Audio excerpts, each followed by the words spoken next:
बिस्मिल्लाहिर्रहमानिर्रहीम। मैं हूं आपका host Mukhtar Ahmed Bhatt focus on news के साथ।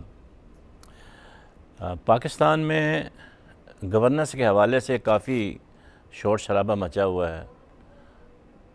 वो पूरे पाकिस्तान में, सिर्फ ये कोई किसी एक सूबे तक महदूद नहीं है। और इसमें सोशल मीडिया बड़ा अपना पार्ट प्ले कर रहा है। इसी तरीके से सियासी जमातें एक दूसरे के ख़िलाफ़ सफ़ आ रहे हैं। लेकिन कुछ जमातें ऐसी हैं जो मतलब एक खामखा इशू को बहुत एक्सपेंड करके बताती हैं, जबकि हकीकत कुछ और होती है। और होना ये चाहिए कि एक बैलेंस क्रिएट होना चाहिए। अगर हुकूमत कोई अच्छा काम करे तो उसकी भी तारीफ़ होनी चाहिए। तनकीद तो हम रोज़ करते हैं, सब करते हैं, लेकिन साथ साथ अच्छी चीज़ों को भी उजागर करना चाहिए और एक डायरेक्शन देनी चाहिए। हुकूमत को हमारे फोरम से तजावीज़ जानी चाहिए कि हुकूमत को क्या करना चाहिए, कहाँ कोताहियाँ हो रही हैं, कहाँ प्रॉब्लम्स हैं, कहाँ आवाम के मसाइल हैं जो अटेंड नहीं हो रहे।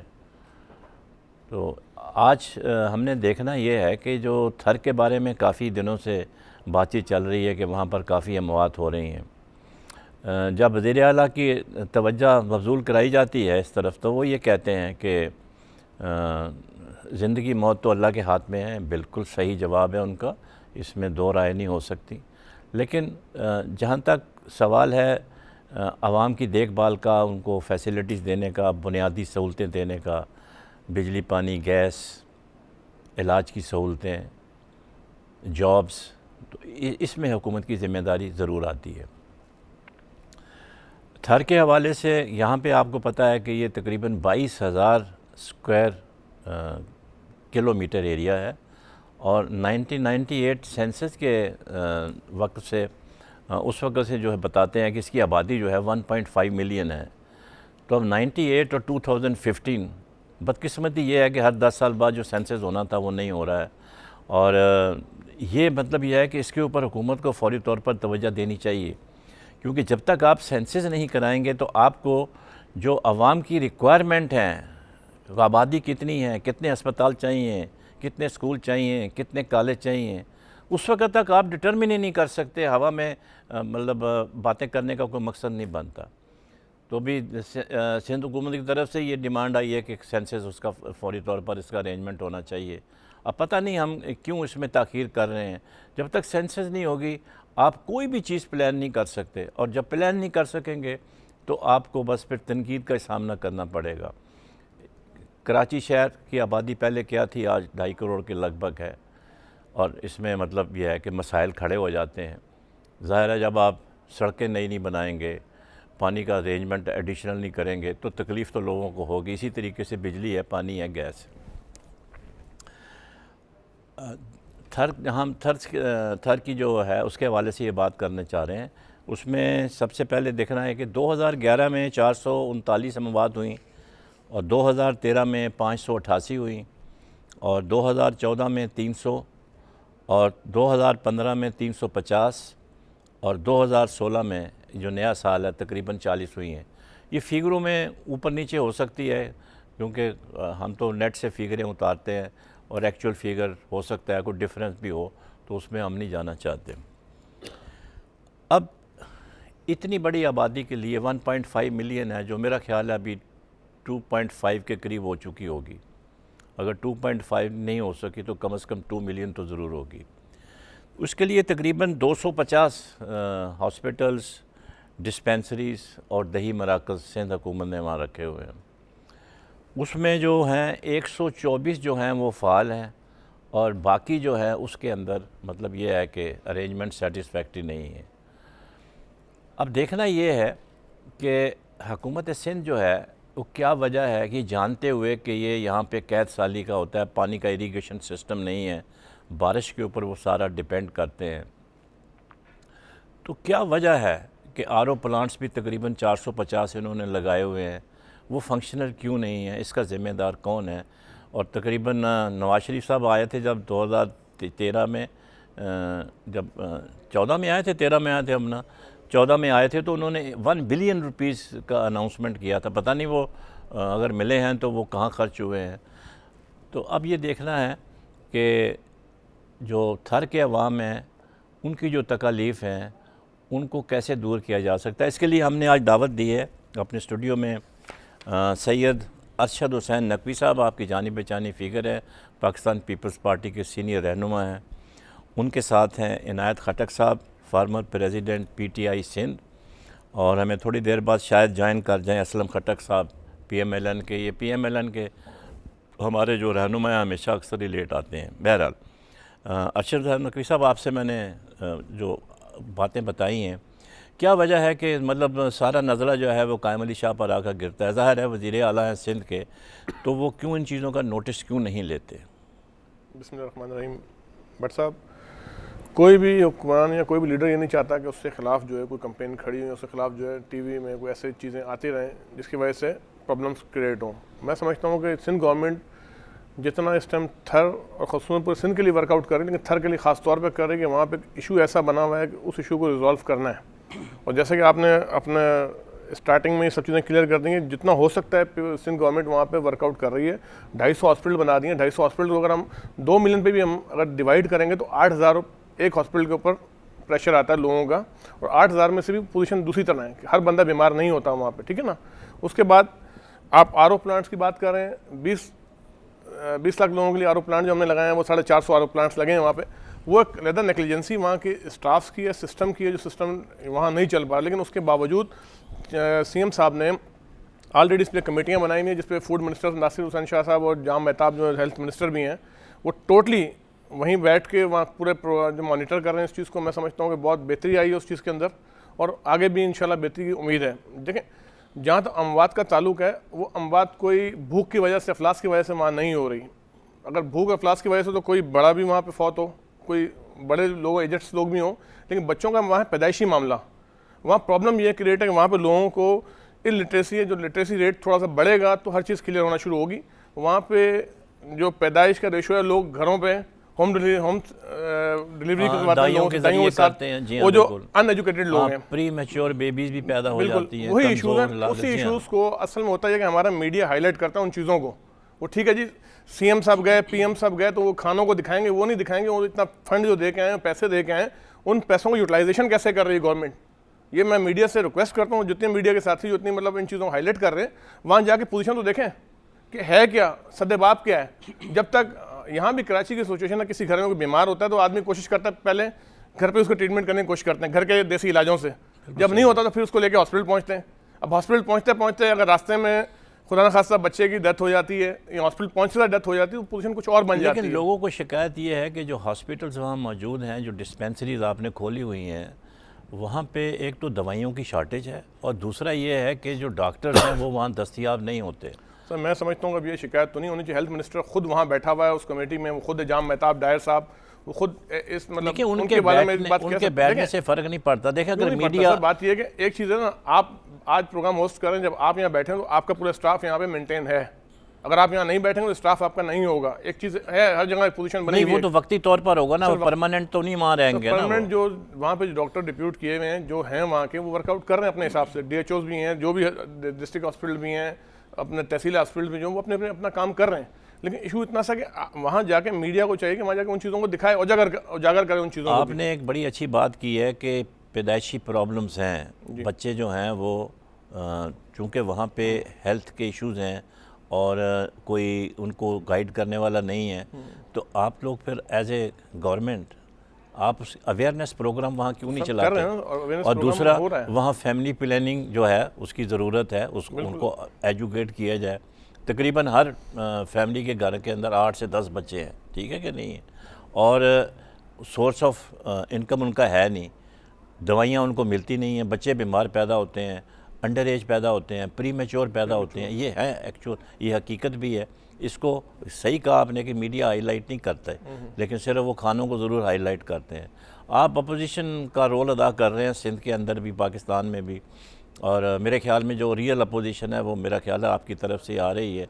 तो आप क्या समझते हैं, आपका रोल क्या है? कि खाली सिर्फ तकरीरें करना, तनकीद करना कि वहाँ पे पानी नहीं है, बिजली नहीं है, तो आप एक्टिवली कैसे पार्टिसिपेट करते हैं अवाम के मसाइल को हल करने के लिए? आपने अभी तक क्या किया है? सिंध में आपके 3 मेंबर भी हैं प्रोविंशियल असम्बली में। शुक्रिया भट्ट साहब। सबसे पहले तो जब आपने मेरा तारुफ कराया तो आपने मुझे फॉर्मर सिंध का सदर कहा। हाँ। तो मैं फॉर्मर सिंध का सदर नहीं हूँ, मैं डिस्ट्रिक्ट मलीर का ऑर्गेनाइजर था। अच्छा। और सिंध का नायब सदर रहा हूँ। अच्छा ठीक है, मुझे तो जो लिख के दिया उन्होंने मैं मेरे चाहता हूँ कि वो प्रोड्यूसर ने, ज़रा आप अच्छा किया आपने, सही आप कहा। तस्हीह कर लें उसकी हाँ ज़रा। ठीक है। दूसरी अभी जो सैयद अरशद हुसैन नकवी साहब ने जो बात की कि वहाँ पे लिटरेसी रेट का उन्होंने कहा कि मतलब बहुत कमी है वहाँ पे, मतलब लोगों में शऊर नहीं है। देखिए ये तो अभी 30 साल से पीपल्स पार्टी की गवर्नमेंट है वहाँ पे, मतलब रही है पाकिस्तान के अंदर इनकी। तो 30 साल के अंदर अगर आप लोग एक इलाके के अंदर अभी तक एजुकेशन नहीं लेके जा सके, वहाँ रोड नहीं है, साफ़ पीने का पानी नहीं, जो बुनियादी जो असल जो इंसान की जो चीज़ें वहाँ आप अभी तक प्रोवाइड नहीं कर सके, तो ये किसकी ज़िम्मेदारी है? 30 साल से तो आप गवर्नमेंट के अंदर हैं। अगर सिंध में अगर हमारी गवर्नमेंट होती तो जाहिर सी बात है कि उसकी सारी रिस्पॉन्सिबिलिटी फिर हम लेते हैं, या अगर बेहतर काम होता आपकी गवर्नमेंट केपीके तो में उसका है ना, क्रेडिट हम वहाँ ले लें आप। एक मिनट। तो केपीके की गवर्नमेंट तो सबके सामने हाँ, नहीं, जब ठीक से हमें गवर्नमेंट मिली, सब आप जितने भी जो खैबर पख्तूनख्वा की जो आवाम है वो सब कहती है कि वहाँ पे हमने खुद तब्दीली देखी है उसके अंदर। अब सवाल ये पैदा होता है कि मुझे जो असल जो शिकायत है वो वज़ीर आला सिंध साहब से है कि आपकी ये दूसरी बारी है, आपके आप वज़ीर आला हैं सईद कायम अली शाह साहब की, आपने कितने विज़िट किए वहाँ पे? मतलब वहाँ पे नहीं, उन्होंने तो काफ़ी विजिट किए वहाँ पर। विजिट किया, मतलब उसका आउटपुट क्या निकला, मतलब वहाँ आवाम को क्या रिलीफ मिला? ये तो आप भट्ट साहब आप तो एक तर की बात कर रहे हैं। मैं आपको बताऊं सिंध के अंदर कई तरह हैं जहाँ लोग जो है ना पीने का साफ पानी वानी है। मलीर के अंदर मोइदाने के इलाका है, वहाँ हमने पिछले साल विजिट किया था। नहीं वैसे अब सुन ले जरा मुझे, थर की सिचुएशन नहीं, आपने बिल्कुल सही कहा, थर की सिचुएशन ऐसे है, लेकिन इंटीरियर सिंध में भी बाज़ जगह ऐसी हैं जहाँ पर ये मसाइल हैं। मैं आपकी बात को वेट कर रहा हूं। मैं आपसे कहता हूँ कि अगर आप सिंध के अंदर जाए ना तो जो लोगों की हालत आप देखेंगे तो आपको रोना आएगा वहाँ पे। नहीं तो मैं तो इंटीरियर सिंध का रहने वाला हूँ, मुझे पता है। आप रहने वाले तो आप ज़्यादा उसको जो है ना आप समझ सकते हैं मेरी बात को। मैंने कई दफ़ा सिंध का विजिट किया है, कई दफ़ा बाई रोड मेरा सफ़र हुआ है। आप सड़कों की हालत देख लें, वहाँ अभी तक लोग झोंपड़ियों के अंदर रह रहे हैं, ना साफ़ पीने का पानी है उनको, ना कोई खाने पीने की चीज़ें उनको सही तरीके से मिलती, ना हॉस्पिटल हैं, ना स्कूल है वहाँ पे। कॉलेज तो बहुत दूर की बात है, जब आपको बुनियादी तालीम नहीं होगी तो कॉलेज तो या यूनिवर्सिटी तो फिर बहुत दूर की बात है। बिल्कुल सही तो कहा इन्होंने आपने। अभी तक कोई परफॉर्मेंस सिंध के अंदर अरशद पीपल्स साहब- पार्टी नहीं दिखा सकी। अरशद साहब इन्होंने ये कहा कि सिंध में आप 30 साल से हुकूमत कर रहे हैं और अभी ये आम शिकायत है सबको कि ज़्यादा तवज्जो जो है वो आप शहरी इलाकों को देते हैं, जो देही इलाके हैं उन पे आपकी ख़ास तवज्जो नहीं है। वहाँ पर ज़्यादा तवज्जो देने की ज़रूरत है, वहाँ पे इंडस्ट्रीज़ लगाने की ज़रूरत है। हमने हर चीज़ जो है वो बड़े शहरों तक महदूद कर रखी है।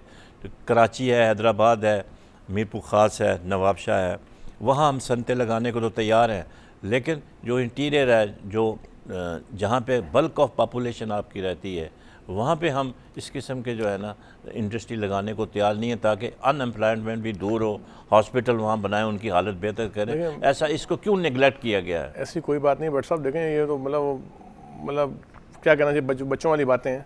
जब हर जगह से MP MLA मुंतखब होते हैं तो उनके फंड्स में होते हैं, वो तो फंड तो वो खा जाते हैं ना सारे, एक बात वो तो ऊपर तो लगते ही नहीं है। आपका सब ये शिकायत है। थर की कॉन्स्टिट्यूंसी जो है, मैं बता दूं उस हवाले से क्या है। थर के अंदर जो अरबाब रहीम भी वहाँ प्राइम जो ना CM, तो उनके ज़माने में तो सड़कें बनी हैं वहाँ पर। वही बात आप सुन लें ना, आप 2 मिनट, वो भी रहे वहाँ पे। उसके बाद पाकिस्तान के जो प्राइम मिनिस्टर जो थे, जो पाकिस्तान से बाहर जा चुके हैं, वहाँ से वो भी मुंतखब हुए थे एज ए MNA।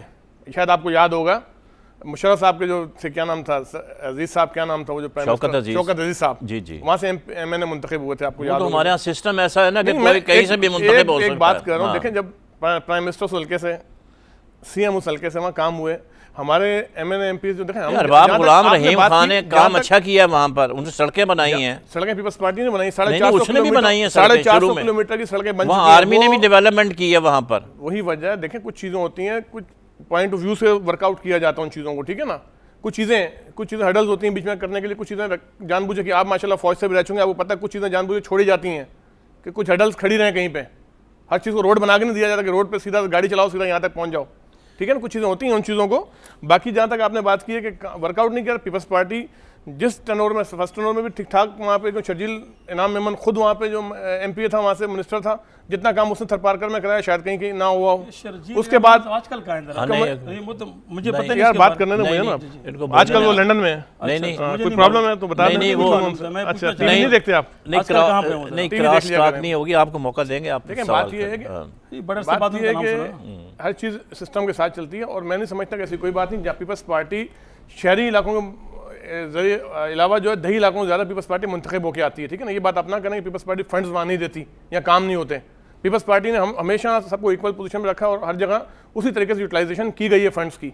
जहाँ तक ये बात कर रहे हैं कि ये हो रहा है वो हो रहा है, यहाँ पे ऐसा नहीं हो रहा, वहाँ पे देखें ऐसा होता है। आपके जो अपनी सिंध की ऑडिट रिपोर्ट्स हैं ऑडिटर जनरल की, उसमें मैसिव करप्शन का जिक्र किया हुआ उन्होंने कि अरबों करोड़ों रुपए का जो है वो फंड जो है वो यूटिलाइज सही नहीं हुए हैं, लोगों के ऊपर केस बने हुए हैं। सर, आप भुगत रहे हैं देखें, ना। आप इस बात को तस्लीम करें देखें, कि ज़्यादा पैसा जो है वो डेवलपमेंट पे कम खर्च होता है, पर्सनल डेवलपमेंट पे ज़्यादा खर्च होता है। लेट अस फेस दी ग्राउंड रियलिटी। अगर ये ना हो, अगर फर्ज करें, अगर आप पैसा खर्च कर रहे हो, नैब को भी फेस कर रहे हैं, कोर्टों को भी फेस कर रहे हैं, वो तो ठीक है। मेरी बात, हम केपी के नहीं है कि वहां के जो ना नैब के डायरेक्टर को उठा के बाहर फेंक दो, बीच में मत ठीक है। मैं एक बात कर रहा हूं क्लियर, हाँ। हम तो फेस करते हैं कोर्टों को भी, हम फेस करते हैं नैब को भी, हम फेस करते हैं एफआईए को भी, क्योंकि ठीक है करप्शन जिसने की खाली मिनिस्टर ने करप्शन नहीं किया, मिनिस्टर के साथ पूरा डिपार्टमेंट के लोग होंगे। केपी में तो सिटिंग मिनिस्टर को अरेस्ट किया है उन्होंने, उसी वजह से बेचारा वहां से चेयरमैन साहब भी चले गए ना, वहां नैब के चेयरमैन साहब भी चले गए, नैब के चेयरमैन भी चले गए वहां से, भी तो गिरफ्तार नैब के चेयरमैन साहब भी चले गए वहां से। जी आप कुछ कहना चाह रहे हैं? देखिए मैं एक बात कहूँ, इन्होंने केपीके की बात की ना, केपीके के अंदर हमने हमारे सेटिंग मिनिस्टर, कोई पाकिस्तानी तारीख के अंदर कोई ऐसी गवर्नमेंट बता दे कि जिन्होंने अपने सेटिंग मिनिस्टर को अरेस्ट किया, हमने किया, ये हमने मिसाल दी है। आज खैबर पख्तूनख्वा के अंदर वाज़ेह तब्दीली आपको नजर आती है, चाहे अगर आप पेशावर के अंदर चले जाएं, वहाँ की सड़कें आपको साफ सुथरी नजर आती है, वहाँ आपको ग्रीन बेल्ट नजर आता है।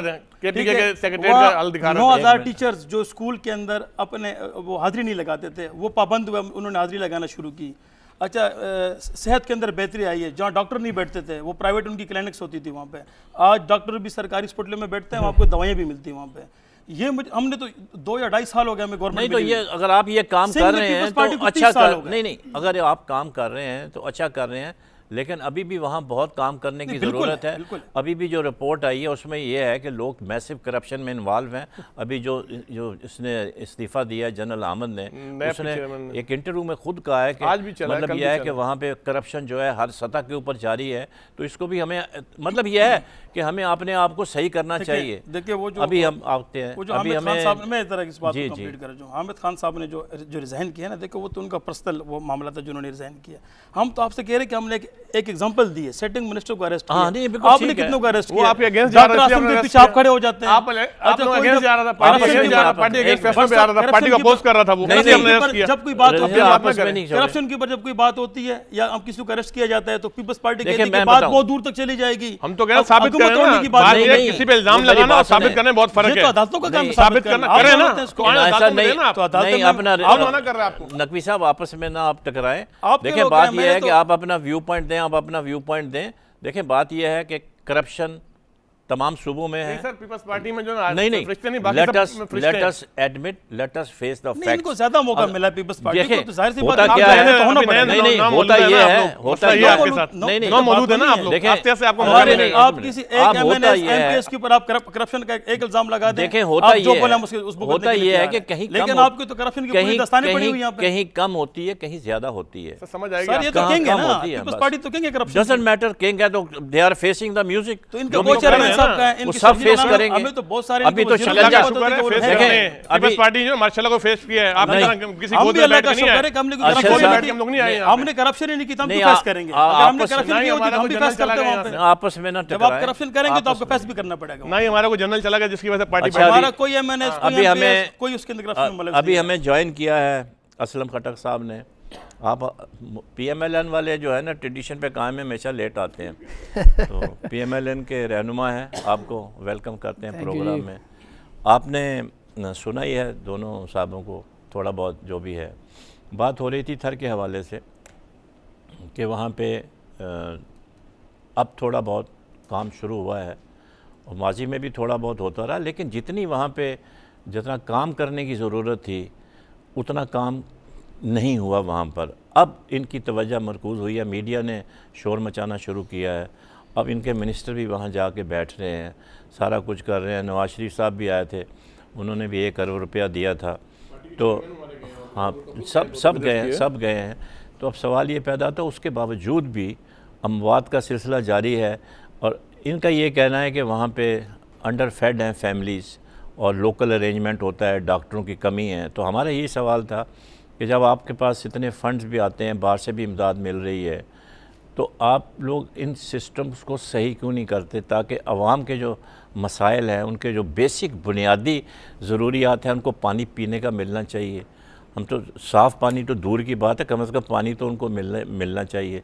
सड़कें होनी चाहिए आने जाने के लिए, ठीक है, उनको जॉब्स होनी चाहिए, अस्पताल है तो उनमें दवाई होनी चाहिए, डॉक्टर्स वहाँ होने चाहिए, नर्सों का इंतज़ाम होना चाहिए। इन्होंने वादा किया था कि हम नर्सिंग होम बनाएंगे, वो भी वहाँ नहीं अभी तक बनाया इन्होंने। मतलब वादे तो बहुत किए हैं कायम अली शाह साहब ने, इसमें कोई शक नहीं। अगर मैं गिनाना शुरू कर दूँ तो प्रोग्राम ये जो है ना, ये काफ़ी लंबा होता चला जाएगा। तो आपकी तो मरकज़ में भी हुकूमत है और यहाँ सिंध में भी आपकी पार्टी है। अभी बल्दियाती इंतखाबात में आपने अच्छा रिज़ल्ट पेश किया है। तो आप इसको मतलब आप कैसे इसको आगे लेके चलेंगे? आप कैसे कर सकते हैं कि ज़ोर कैसे डालेंगे सिंध गवर्नमेंट के ऊपर कि भाई आप जो है मतलब ये है कि जो आवाम के मसाइल हैं उनको हल करें? जी, सबसे पहले तो मैं ये बताता चलूँ, आपने देखा होगा भट्ट साहब कि 29 तारीख लास्ट फ्राइडे की बात मैं कर रहा हूँ, उसमें तकरीबन 132 अमवात हो चुकी हैं। अब नौमौलूद बच्चे हैं, उनके अमवात होना, मैं समझता हूँ कि सिंध की जो पीपल्स पार्टी है, मतलब जो सिंध में आगे जो महदूद हो गई है, वो यही वजह है कि वो फोकस नहीं कर रहे अपने मतलब वोटर्स भी। और जहाँ पर ख़ास कर इनका दही जो इलाका है, जहाँ से ये लोग पिछले 30-35 साल से मुसलसल इलेक्ट होकर आ रहे हैं, तो मैं समझता हूँ कि इन्हें अना का मसला नहीं बनाना चाहिए कि ये उन्हें कैज़ता मतलब वो ज़िला डिक्लेयर करें, उसमें कोई ऐसे इमरजेंसी हंगामी बुनियादों पर एक्शन करें जिससे जो है वो जो अमवात हैं वो बिल्कुल मुस्तकिल तौर पर वो रुक जाए। एक तो ये है। दूसरा ये है कि एक मैं समझता हूँ कि जैसे अभी भाई ने ये बात की कि जी हमारे ख़िलाफ़ वो नेब और करप्शन और ये मामला फ़लाँ मामला ही होते हैं, हम फेस करते रहते हैं। तो मैं ये समझता हूँ कि अगर कहीं सूबाई या मरकज़ी हुकूमत में जब कौमी ख़जाने पर झाड़ू फेरा जाएगा, तो मैं समझता हूँ कि फिर कहीं ना कोई मुल्की इदारा जो है वो हरकत में ज़रूर आएगा। इसका ये मतलब नहीं है कि PMLN के अंदर कोई चोर नहीं होगा या PTI के अंदर नहीं होगा या दीगर जमातों के अंदर नहीं होगा। मैं समझता हूँ कि इदारों को भी अपना काम करना चाहिए और जो पाकिस्तान जैसे पीपल्स पार्टी है, मुस्लिम लीग नून है, ये जिस भी मतलब जमात के अंदर जो भी मतलब करप्ट लोग हैं उनको पकड़ना चाहिए। क्योंकि देखें, कौमी दौलत जो लूटे और कौमी मुजरिम है उसको बाहर नहीं रहना चाहिए। आखिर हम कब तक 68 साल से ज़्यादा उम्र हो चुकी है पाकिस्तान की। तो ये एक मसला है अपना कैद साली के हवाले से। इसको मैं समझता हूँ कि सिंध गवर्नमेंट है, पिछली दफ़ा भी सिंध गवर्नमेंट के अंदर यही हालात थे। आपसे एक थोड़ा सा सवाल है, यही कनेक्टेड है कि हम 3-4 आदमियों के पीछे पड़े हुए हैं जो मुल्क से बाहर चले गए हैं, जो मुल्क के अंदर सैकड़ों की तादाद में हुकूमत का पैसा दबा के, रिश्वत का पैसा बना के बैठे हुए हैं। उनके बारे में आप क्या एक्शन ले रहे हैं एज ए रूलिंग पार्टी? देखें जी, असल में अगर आप देखें, हमने 2013 में जो जून में हुकूमत को लिया अवामी मतलब वोटों के ज़रिए, उससे पहले अगर पिछले हालात अगर आप देख लें कि हर अदारा तबाह था, हर जगह पे करप्शन की ये तो हर नई आने वाली हुकूमत कहती है खजाना खाली था, इदारे सारे तबाह थे। अब जो नई हुकूमत आएगी आपके पास वो भी यही फाटा तक अगर आप देख लें, कत्ल गारत गरी थी, बम ब्लास्ट थे, बहुत सारी ऐसी पॉलिसी थी। अगर आप देखेंगे उसके अंदर हमने बड़ी इंप्रूवमेंट की है। हाँ, इसमें देखें वो बात सही है बिल्कुल। फौज की हालत पहले से बहुत ज़्यादा बेहतर है। कराची के अंदर रेशो था 42 कत्ल, कम से कम एक दिन के 42 से 32, 42, 45, 50 के। अगर पिछला अगर तो उसका भी क्रेडिट तो सिंध हुकूमत को जाता है ना, इन्होंने ये नेशनल एक्शन प्लान का हिस्सा है ना। मैं समझना कि जी वो पहले क्रेडिट नहीं था, हम दे सकते हैं क्रेडिट। तो ये वफाकी हुकूमत जब हमारी आई, उन्होंने एक जो है मुस्बत पॉलिसियाँ कौम के सामने रखी। अभी हमें कौम के सामने रखने के बाद आप देखेंगे तकरीबन पूरे पाकिस्तान के अंदर फ़िज़ा बहुत बेहतर हो चुकी है। अभी हमें ब्रेक के लिए कहा जा रहा है। ब्रेक के बाद हमने ये थर का मसला थोड़ा डिस्कस कर लिया। ब्रेक के बाद हम एक दूसरे सेगमेंट में जाएंगे। उसमें अभी आपने देखा होगा कि कल भारतीय हाई कमिश्नर ने एक बयान में ये कहा है कि जो पाक भारत के मज़ाकरात हैं वो पठानकोट हमले से मशरूत नहीं हैं। तो अगर वो मशरूत नहीं हैं तो फिर बातचीत क्यों नहीं हो रही? सवाल तो ये पैदा होता है। और आपने देखा होगा कि पठानकोट में जो हमला है वो 2 जनवरी को हुआ था, ठीक है, और ये तय था कि 15 जनवरी से दोनों मुल्कों के दरमियान बातचीत होगी सेक्रेटरी लेवल के ऊपर। और हमने ये देखा है कि 2 जनवरी और आज 16 फरवरी, तो उनका बयान इस हवाले से तो आपस में तज़ाद नज़र आता है। अगर वो मशरूत नहीं है तो फिर बातचीत क्यों डिले हो रही है, इसके ऊपर हम बात करेंगे। और ये सवाल आपसे शुरू करेंगे कि आप रूलिंग पार्टी, आप इस बयान को किस तरह से देखते हैं। So let's have break.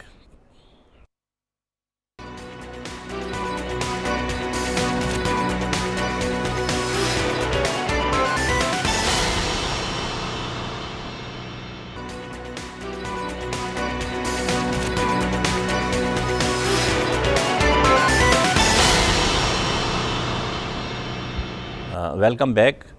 जैसा हमने असलम साहब सवाल किया था कि भारतीय हाई कमीशन ने जो बयान दिया है कि पठानकोट का जो वाक़या है उससे बातचीत मशरूत नहीं है और वैसे वो टाइम फ्रेम नहीं दे सकते बातचीत का, लेकिन मेरी साथी राय में तो ये है कि ये तज़ाद नहीं नज़र आता आपको।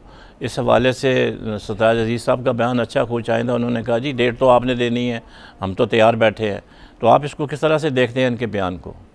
देखें जी, बात ये कि ये पाकिस्तान और इंडिया की तारीख में पहली दफ़ा ये हो रहा है कि अभी नहीं, थोड़ी देर बाद पहली दफ़ा ये होने चला है कि जब भी कोई अटैक होता था कि वहाँ से इल्ज़ाम तराशी आ जाती थी कि इंडिया के अंदर हो रहा था तो पाकिस्तान ने किया, ये पाकिस्तान ने किया है। अब पाकिस्तान, लेकिन वो तो अभी भी यही होता है। नहीं, ऐसा वो मुख्तलिफ असल में अगर आप देखें इस दफ़ा जो है उनकी, अगर आप देख लें वज़रा के बयानात, उसमें बड़ा एक तज़ाद था। कोई कुछ कह रहा था, कोई कुछ कह रहा था। ये तो आपने भी देखा, पूरी मतलब वर्ल्ड ने भी देखा। तो ये पहली दफ़ा पाकिस्तान और इंडिया की मतलब तारीख़ के अंदर ये लम्हात आए हैं कि वो अब डायरेक्ट इल्ज़ाम तराशी नहीं कर रहे। हम समझते हैं कि पड़ोसी नहीं चेंज हो सकते। अगर वक्त जो है, अगर महीना डेढ़ महीना अगर मतलब डिले होते हैं, मतलब बायलैटरल जो मुज़ाकरात हैं उनके जो दो तरफ वो, तो इसमें मैं समझता हूँ कि किसी अवाम की कोई वो नहीं होनी चाहिए। ये एक तवील एक मसला है और यूनाइटेड नेशन के भी प्लेटफॉर्म पे है, मतलब मकबूजा कश्मीर के हवाले से। तो इसमें अगर कोई मुज़ाकरात अगर डिले हो रहे हैं, मैं समझता हूँ ख़त्म नहीं हुए। ये एक अच्छा तासुर इंशाल्लाह पूरी कौम को मिलेगा, दोनों अक़वाम को मिलेगा, इंडिया को भी पाकिस्तान को भी। और हमारी हुकूमत जो है इसके ऊपर बिल्कुल गौर व फ़िक्र के साथ इस पर चल रही है। और ये पाकिस्तान मतलब हमारी जो वाक़ई हुकूमत है ये उन्हीं की मतलब एक देखें कि ये एक आप कह लें कि ख़ारजी सतह पर एक कामयाब मुज़ाकरात है कि आज इंडिया और पाकिस्तान जो है बैठ रहा है, आपस में बैठ रहे हैं। ये मतलब ये हम अब समझते हैं कि इसमें कोई डिले का मामला इसको आगे नहीं ले गए, वो मतलब उसको ये कह लें कि बिल्कुल ख़त्म हो गए। ये एक अच्छी पेशरफ्त है। इंशाअल्लाह अज़ीज़ मैं समझता हूँ ये फरवरी के एंड तक या मार्च के स्टार्ट तक ये मामला जो हैं इंशाअल्लाह तय हो जाएंगे। आप इसको कैसा देखते हैं नाज साहब? हमारी नज़र में मतलब कि जिस तरह इंडिया और पाकिस्तान पड़ोसी मुल्क हैं, इनको आपस में बैठना चाहिए, बातचीत जारी रखनी चाहिए और दोनों मुल्कों की तरजीहात अवाम होनी चाहिए। हमारे सामने यूरोप की एग्ज़ाम्पल है, आपने उनकी हिस्ट्री पढ़ी होगी कि आपस में उनके शहर आपस में लड़ते थे। लेकिन सेकंड वर्ल्ड वार के बाद जब उन्होंने जब जंग ख़त्म हुई तो उसके बाद उन्होंने वो बैठे अपने जो तरजीहात थी, अपने जो पब्लिक की जो तरजीहात थी, उन्होंने उसको आगे फोकस किया। जब हमारे सामने उनकी एक एग्जांपल है, जब वो बैठ सकते हैं, जब शहर के शहर आपस में लड़े हैं, हम तो फिर भी माशाल्लाह बड़ी समझ है हमारे लोगों को भी और हिंदुस्तान के लोगों को भी। तो मतलब ये ऐसी क्या बात है, कोई तो रुकावट है कि जो हमें आपस में बैठने नहीं दे रही। और पहली मरतबा में नज़र आ रहा था कि शायद इंडिया पाकिस्तान के जो डायलॉग होंगे उसको कोई नतीजा निकलेगा। चेयरमैन इमरान खान साहब ने भी इंडिया का विज़िट किया और मोदी साहब से जो प्राइम मिनिस्टर है हिंदुस्तान के, उनसे भी मुलाकात की और बड़ी अच्छी तरीके से उन्होंने अपना मुद्दा बयान किया चेयरमैन इमरान खान साहब ने पाकिस्तान के हवाले से। और दूसरी मैं आपको बात बताऊं कि जिस तरह अभी इंडिया में जो वाक़या हुआ पठानकोट का, उसके बाद उन्होंने मतलब बग़ैर तहकीक किए पाकिस्तान पर इल्ज़ाम थोप दिया कि इसके अंदर आप लोगों की ये जो कुछ जो हमारी जो जिहादी तंजीमें या कुछ उनके जो लीडर हैं उनके उन्होंने हवाले से कुछ कहा कि ये आप मतलब ऐसे। फिर हमारी गवर्नमेंट ने उनको बैंड भी किया, उनकी तहकीकात भी की और ये साबित हुआ कि वो लोग उसमें इन्वॉल्व नहीं थे। लेकिन गवर्नमेंट की जब पाकिस्तान और हिंदुस्तान जब आपस में जब आप कुछ इंटेलिजेंस मामला शेयर नहीं करेंगे तो किस तरीके से उसकी तहकीकात कंप्लीट हो सकती है। तो ये जो दिखाया गया, इंडिया ने जो अपनी मतलब उसको आखिरी उस तक नहीं लेके गए। अगर इनके पास कोई प्रूफ थे तो साबित करते, मीडिया के सामने दिखाते कि पाकिस्तान उसमें मुलविस था, लेकिन ऐसी कोई बात नहीं थी। वो तो कहते हैं जी पाकिस्तान की टीम विजिट ही नहीं कर सकती पठानकोट एयरबेस को। मतलब है कि आप देखें ना, पाकिस्तान की तरफ से तो कोई रुकावट नहीं, अगर रुकावट है तो हिंदुस्तान की तरफ से। मैं कहता हूँ कि उनकी गवर्नमेंट को, उनके वज़रा को, उनकी जो थिंक टैंक है उनको सोचना चाहिए। हम पड़ोसी हैं, हमें जब तक हम एक साथ नहीं बैठेंगे हम आवाम को हमें फ़ायदा नहीं दे सकेंगे। गवर्नमेंट को बैठना चाहिए, दोनों गवर्नमेंट्स को मुज़ाकरात रखने चाहिए, और सबसे जो बड़ी जो रुकावट है वो कश्मीर का मामला। लेकिन अभी तक तो ये देखने में आया कि वन वे ट्रैफिक है, पाकिस्तान ने तो बहुत फ्लेक्सिबिलिटी शो की है हर मामले के ऊपर। तो आप नकवी साहब कैसे देखते हैं इसको? मैं समझता हूँ कि पाकिस्तान बहुत अच्छा किरदार अदा भी किया इस हवाले से, डिस्कशन के हवाले से, जैसे अभी पठानकोट के हवाले से एक डिस्कशन हुई। मिनट, वो फार्मर हाई कमिश्नर इंडिया अजीज़ अहमद ख़ान साहब लाइन पर है, हम उनसे ज़रा इस हवाले से बात करना चाहेंगे। अस्सलाम वालेकुम अजीज़ साहब। अस्सलाम, कैसे हैं आप? ठीक ठाक हैं? मेहरबानी, थैंक यू वेरी मच। हाँ, कल भारतीय हाई कमिश्नर ने एक बयान में ये कहा है कि पाक भारत मुज़ाकरात जो हैं वो पठानकोट वाक़े से मशरूत नहीं हैं। तो अगर मशरूत नहीं हैं तो फिर ये बात ये है कि ये वाक़या जो है वो 2 जनवरी को हुआ था और 15 जनवरी को इसका बातचीत का इरादा था, फ़ॉरेन सेक्रेटरी जो है उन्होंने मिलना था। तो क्या वजह है कि इस बयान को आप कैसे देखते हैं कि एक तरफ तो वो ये कह रहे हैं मशरूत नहीं है, तो बज़ाहिर तो यही लगता है कि वो वाक़े की आड़ की वजह से बातचीत की कोई डेट नहीं दे रहे हैं। बातचीत की डेट फिक्स अभी हो रही थी, बातचीत हो रही थी। मशरूत नहीं होना जो है उनका कहना, ये काफी वेलकम रिमार्क है। इसका मतलब ये है कि बातचीत के लिए जो लाहे अमल तय हो रहा है, जो भी डेट्स तय होंगी, उसमें ये कंडीशन नहीं होगी कि जब तक पठानकोट पे पेशरफ ना हुई हम बातचीत नहीं करेंगे। ये है मैसेज जो वो देना, मेरे अंदाजे के मुताबिक ये है मैसेज जो वो देना चाह रहे हैं। ये तो ये अजीज साहब ये भी कहा है कि the foreign officers are in touch with each other, date finalise की जा रही है। तो उनके वो गैर जिम्मेदारा तरीके से ये बयान नहीं दे सकते। मेरा ख्याल है कि एक खुशाइंद बात है ये कि उन्होंने उसको मशरूत नहीं रखा है और उसको बातचीत अलग के मुताबिक अलग बातचीत हो रही है, और जाहिर है कि नहीं तो अगर मुतालिक भी वो ये एक्सपेक्ट करेंगे कि हम उसके ऊपर सीरियसली तवज्जो दें और आगे पेशरफ्त करें। अगर मशरूत नहीं रखा हुआ तो फिर बातचीत करने में, आगाज़ करने में क्या प्रॉब्लम है? जबकि 15 जनवरी को ये हो जाना था, वाक़या तो 2 जनवरी को है, इन्वेस्टिगेशन तो चलती रहेगी। 15 जनवरी की कोई ऐसी फिक्स डेट, वो भी नोशनल डेट थी, 15 जनवरी की कोई डेट फिक्स नहीं हुई थी। नहीं, डेट फिक्स नहीं थी, लेकिन आम यही ख्याल था कि 15 जनवरी को होंगे, बातचीत होगी। नहीं, वो that was a media report. तो अभी ये जो पठानकोट की इन्वेस्टिगेशन चल रही है, अगर ये 6 महीने चलती रहेगी तो इसका मतलब 6 महीने बात नहीं होगी।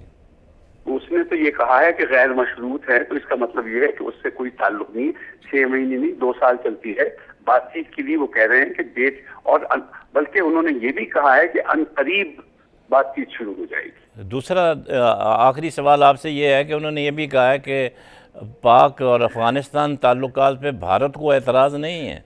मतलब वो ये कैसे बात कर सकते हैं? दोनों सॉवरेन स्टेट हैं, उनके ताल्लुकात पे एतराज़ नहीं है, क्या मतलब था उनका?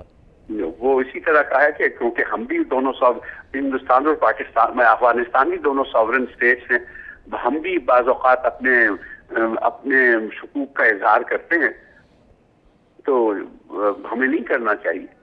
पाकिस्तान और भारत के दरमियान जो भी ताल्लुकात है, हमारे जो कंडीशन है वो सिर्फ ये है कि जी पाकिस्तान भारत के ताल्लुकात में कोई ऐसी चीज नहीं होना चाहिए जो पाकिस्तान के लिए दुश्वारियां पैदा करे। आप नहीं समझते कि ये हमारे इंटरनल मामलात में इंटरफेरेंस है और फॉरेन ऑफिस को नोटिस लेना चाहिए? जरूरत से ज्यादा ही वो करता है। उन्होंने कहा है कि जी आप पाकिस्तान और हिंदुस्तान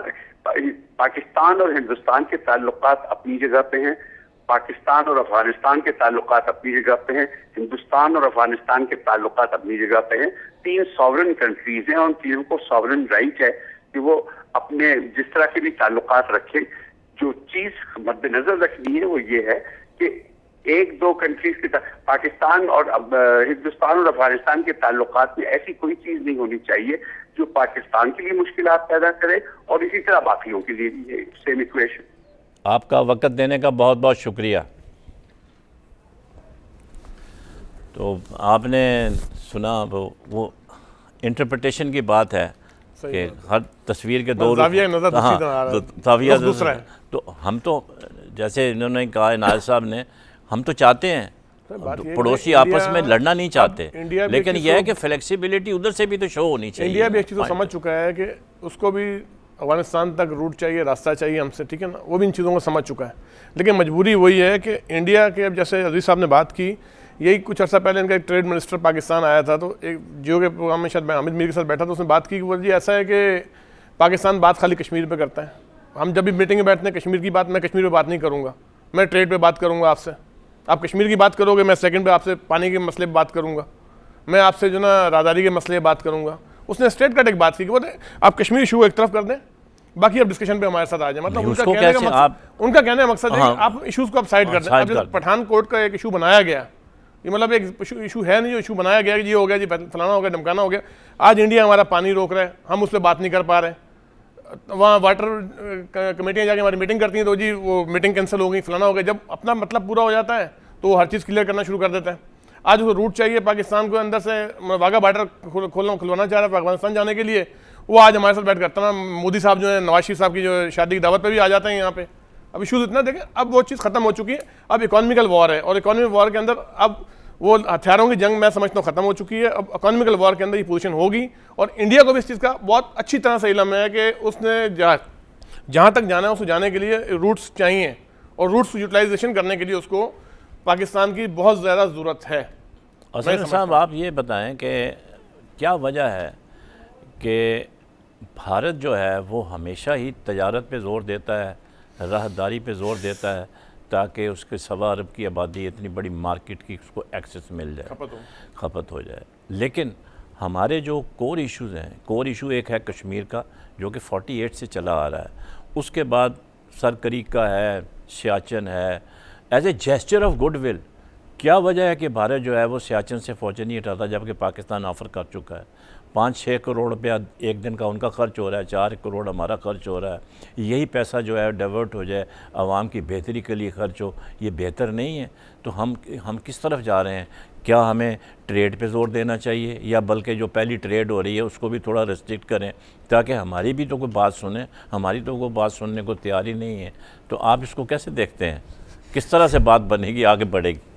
देखें जी, बात ये है कि ये सारी चीज़ें हम सबको इल्म है कि अगर मकबूजा कश्मीर का मसला हल हो जाए तो उस तरफ भी फ़ौज और इस तरफ भी फ़ौज का जो है, मतलब जो हमारी 6 लाख फ़ौज है, तमाम मुसल्लह फ़ौज अगर देख ले, तो हमारे पास हमारी 6 लाख फ़ौज है, उनकी 7 लाख 7.5 लाख फ़ौज जो है सिर्फ आज़ाद कश्मीर के अंदर, मकबूजा कश्मीर में बैठी हुई है। हमारी पूरे पाकिस्तान की इतनी फ़ौज थी ना मुसल्लह फ़ौज। तो फिर आप ये देखें ना, तो ये इसका जो तो मतलब यही है कि वो इंटरेस्टेड नहीं है, वो संजीदा नहीं है, वो संजीदा नहीं है। तो कहने का मकसद ये है कि अब वो जिस तरह ये माहौल या टाइम गुजरता जा रहा है, तो मैं समझता हूँ कि आवाम का प्रेशर, दोनों अक़वामों का प्रेशर, दोनों वफाकी हुकूमत पर भी और उनकी अफवाज पर भी आ रहा है कि ये किसी न किसी जगह हमें ये हल होना है। इंशाअल्लाह हम उम्मीद रखते हैं कि वहाँ की भी दानिश्वर, यहाँ की भी दानिश्वर अब इसमें मतलब, और वहाँ की भी अक़वाम, यहाँ की भी अक़वाम बैठ के कोई ना कोई फ़ैसला कर लें।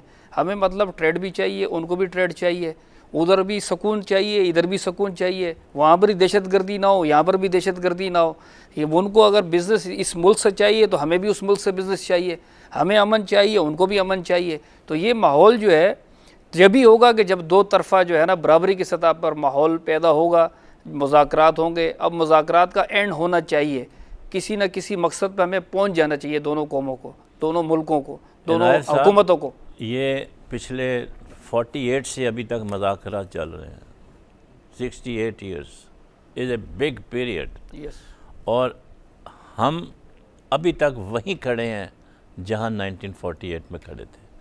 क्या वजह है कि जबकि दोनों मुल्कों के अवाम पीस चाहते हैं, आपस में मेल जोल रखना चाहते हैं, आपस में तिजारत को रखना चाहते हैं, क्या वजह है कि भारत जो है वो मुसलसल हट दर्मी दिखा रहा है? मियाँ नवाज शरीफ जब आए, ये ख़ुद गए वहाँ पर, उनकी हल्फ़ वफ़ादारी में उन्होंने शिरकत की, ठीक है कि नहीं? बहुत बड़ा जेस्चर था, और उम्मीद हो रही थी कि भाई एक दोनों तरफ प्राइम मिनिस्टर नए आए हैं तो एक अच्छी पेशरफ्त होगी। लेकिन जैसे ही वापस आए वो फ़ौरन उन्होंने ज़बान बदल दी। वैसे ही जैसे करज़ई साहब पाकिस्तान में आके हमारी बड़ी तारीफ़ करते थे, पाकिस्तान की बातें करते थे, वो जैसे ही वापस लैंड करते थे पाकिस्तान के ख़िलाफ़ वो हर्जा रसाई शुरू कर देते थे। तो क्या वजह है कि भारत जो है ये जानते हुए कि लड़ाई किसी के मुफाद में नहीं है, ना हमारे मुफाद में है ना इंडिया के मुफाद में है। हम भी न्यूक्लियर पावर हैं, वो भी न्यूक्लियर पावर है। वो इतना आर्म्स एमुनिशन इकट्ठा किए जा रहा है और हमने 8 F-16 अभी नोटिफिकेशन हुआ है अमेरिका की तरफ से और उन्होंने अपने सफ़ीर को बुला के अमेरिका के सफ़ीर को एजिटेशन शुरू कर दिया। आप ज़रा अंदाज़ा तो करें और ऊपर से फिर ये कहते हैं कि जी नहीं हम बातचीत करेंगे। ऐसी बातचीत का क्या फ़ायदा है? दिल तो साफ़ करो, पहले नीयत अपनी सही करो, दिल साफ़ करो, फिर आगे बात बनेगी। इसमें भट्ट साहब मैं तो ये कहूँगा कि जब से ये जो कश्मीर का मसला बना है 1948 से पाकिस्तान की जो भी गवर्नमेंट रही, चाहे वो फ़ौजी गवर्नमेंट हो या जमहूरी हुकूमतें हों, हर गवर्नमेंट ने कोशिश की कि इंडिया के साथ मुज़ाकरात किए जाएं और किसी तरीके से इस मसले का हल निकाला जाए। लेकिन इसमें हम जो समझते सबसे जो बड़ी रुकावट है, सबसे बड़ी जो रुकावट है वो आलमी ताकतें हैं। वो कभी भी नहीं चाहते कि पाकिस्तान और हिंदुस्तान आपस में मसला कश्मीर का हल निकालें। अगर ये मसला कश्मीर हल हो जाता है तो आप देखें कि जो आलमी ताकतें हैं जिसमें अमेरिका है, बरतानिया है, फ्रांस है, मसला खड़ा ही उन्होंने किया, उन्होंने खड़ा किया। तो यूनाइटेड नेशन में वो कभी रेजोल्यूशन पास हुई है, वो कभी भी नहीं इम्प्लीमेंट चाहते नहीं हो रही। वो कभी भी नहीं चाहते कि ये मसला हल हो। और सबसे ज़्यादा जो मैं फेलियर समझता हूँ ये अक़वाम मुत्तहिदा का है। अक़वाम मुत्तहिदा जब इसराइल के ऊपर कोई बात होती है तो वहाँ तो चीखता है, वहाँ तो वो एक्शन लेके खड़ा हो जाता है। लेकिन जब कश्मीर में जब जुल्म होता है या किसी भी दूसरे मुल्कों के अंदर मुसलमानों के साथ जब ज़्यादती होती है तो वहाँ उनको ये जुल्म नज़र नहीं आता। तो मेरी नज़र में सबसे जो बड़ा फेलियर है वो अक़वाम मुत्तहिदा का है। और उसके बाद जो आलमी ताकतें हैं वो नहीं चाहती कि हिंदुस्तान और पाकिस्तान आपस में इस मसले का कोई हल निकाले। प्रोड्यूसर बार बार कह रहा है कि 2 मिनट रह गए हैं, तो आधे मिनट में आप क्या मैसेज देना चाहेंगे कोई साहब सर मैं समझता हूँ आवाम कि को जो हमारी बातें सुन रही है? मैं समझता हूँ कि अब वो वक्त नहीं है कि जंग हो या जदल का दौर चला गया है और दोनों मुल्कों को अब समझदार लीडरशिप आनी चाहिए। और क्योंकि हर जगह कोई ना कोई ऐसे ग्रुप्स मौजूद होते हैं जो लीडरशिप तो जिम्मेदार है, जो ऐसे ग्रुप्स होते हैं जो चाहते नहीं कि अमन अमान कायम हो सके। उन लोगों को जो निशानदेही की जाए और बेहतरी की तरफ चलना चाहिए। जी सर। मैं ये कहूँगा कि पाकिस्तान और हिंदुस्तान की जो अवाम है ना, उनको अपनी जो हुकूमतें हैं या जो उनकी जो लीडरशिप है उन पर जोर देना चाहिए कि जिस तरीके से अगर हिंदुस्तान में इलेक्शन होते हैं तो पाकिस्तान के ख़िलाफ़ जो वो जो तकरीरें करते हैं या वो जो नफ़रत पैदा की जाती है उसके ऊपर जो है ना वो लोग जो वहाँ पे वोट लेते हैं उनको ऐसे लोगों का बाइकाट करना चाहिए। और दोनों मुल्कों की आवाम अपने हुकूमतों के ऊपर प्रेशर डालें और इस मसले का हल निकालना चाहिए। असलम साहब बस जी मैं ये कहता हूँ कि बहुत खून ख़राब हो चुका, दोनों तरफ बड़े मतलब मसाइल हैं, दोनों तरफ बड़ी मतलब आवाम परेशान है और ये मकबूजा कश्मीर का ये मसला हल होना चाहिए। मैं समझता हूँ कि ये ख़ित्ता जो है यूरोप से ज़्यादा तरक्की करेगा अगर मकबूजा कश्मीर का मसला हो जाए, उसके साथ फ़लस्तीन का भी। और मैं फ़लस्तीन की जो बेटी है उसको जो गोलियां मारी गई और मोहताज एक बंदा था व्हील चेयर पर था, उसको इजरायली फ़ौजियों ने वो किया, उसको वो किया। हम इसकी शदीद अल्फाज मज़म्मत करते हैं और अक़वाम मुत्तहिदा को इसका नोटिस लेना चाहिए और OIC को भी इसका नोटिस लेना चाहिए कि ये जुल्म अब बंद होना चाहिए। जो जुल्म बहुत बहुत शुक्रिया। जैसे हमारे पैनलिस्ट ने दोनों इश्यूज़ के ऊपर थर के हवाले से और ये पाक भारत ताल्लुकात के हवाले से बातचीत की, जो कंसेंसस डेवलप है वो यही है कि थर में अभी मज़ीद काम करने की ज़रूरत है। जो ROs प्लांट्स वहाँ लगाए हुए हैं उनको ऑपरेशनल करने की ज़रूरत है। इसकी मॉनिटरिंग के लिए एक टीम होनी चाहिए जो कि वहाँ पे मौजूद हो और इनका एक ख़ास न्यूट्रिशन प्रोग्राम जो है मेरा ख़्याल है सिंध गवर्नमेंट को चलाना चाहिए ताकि वहाँ के जो अवाम हैं, जो बच्चे पैदा होते हैं या औरतें कमज़ोर हैं, तो उनको मतलब ये है कि उनकी देखभाल कैसे होनी चाहिए। क्योंकि वहाँ पे देखें ना, सबसे बड़ा प्रॉब्लम है वहाँ पे ना वो गोश्त खाते हैं, ना चिकन खाते हैं, ना फ़िश खाते हैं, वो ज़्यादातर सब्जियों पे उनका गुजारा होता है। और जो खाली सब्ज़ी खाएंगे तो सेहत वैसे ही कमज़ोर रहेगी। वो मतलब ये है कि वो वैसे नहीं हो सकती, जो कि तमाम चीज़ें जो हैं जो अल्लाह ताला ने नेमतें दी हुई हैं उनको इस्तेमाल करें, गोश्त खाएँ, मुर्गी खाएँ, चिकन खाएँ, मछली खाएँ, तो उससे बेहतर होगी। तो वहाँ पे डॉक्टरों की भी ज़रूरत है। तो सिंध गवर्नमेंट बेशक काम कर रही है लेकिन इनको मज़ीद काम करने की ज़रूरत है। इनको चाहिए कि अपनी कंसंट्रेशन जो है वो इंटीरियर सिंध की तरफ दें, जहाँ पे लोग जो है वो मतलब उनको बहुत शिकायतें हैं, पीने का पानी नहीं है, बिजली का निज़ाम ठीक करने की ज़रूरत है, हॉस्पिटल हैं, अगर हॉस्पिटल्स हैं वहाँ डॉक्टर होने चाहिए, दवाइयाँ होनी चाहिए। इसी तरीके से जैसे आपने फार्मर हाई कमिश्नर इंडिया अज़ीज़ ख़ान साहब की बात सुनी तो वो बड़ा होपफुल है कि नहीं ये वो इसको उस तरह से लेना चाहिए पॉजिटिव की तरफ से। लेकिन बहरहाल अपनी अपनी राय है, हम उनकी राय का एहतराम करते हैं। लेकिन बात सिर्फ इतनी है कि जब बातचीत की कहीं मौका मिलता है, दोनों मुल्क इकट्ठे होते हैं, कोई ना कोई ऐसा वाक़या हो जाता है जिसकी वजह से बात वहीं आके अटक जाती है और फिर वो पुराने किस्से दोहराए जाते हैं। तो मेरा ख़्याल है कि हमें ज़रूरत इस बात की है कि बेशक वाक़या रूनुमा हो, उसकी इन्वेस्टिगेशन होनी चाहिए दोनों तरफ से, और पाकिस्तान इस सिलसिले में बहुत कोऑपरेट कर रहा है। हमने अपनी JIT बनाई हुई है, अनकरीब उसका जो रिज़ल्ट है सामने आ जाएगा। लेकिन भारत को भी फ्लेक्सिबिलिटी शो करने की ज़रूरत है। दोनों मुल्कों के अवाम आपस में भाईचारे के साथ रहना चाहते हैं, लड़ाई नहीं चाहते, झगड़ा नहीं चाहते।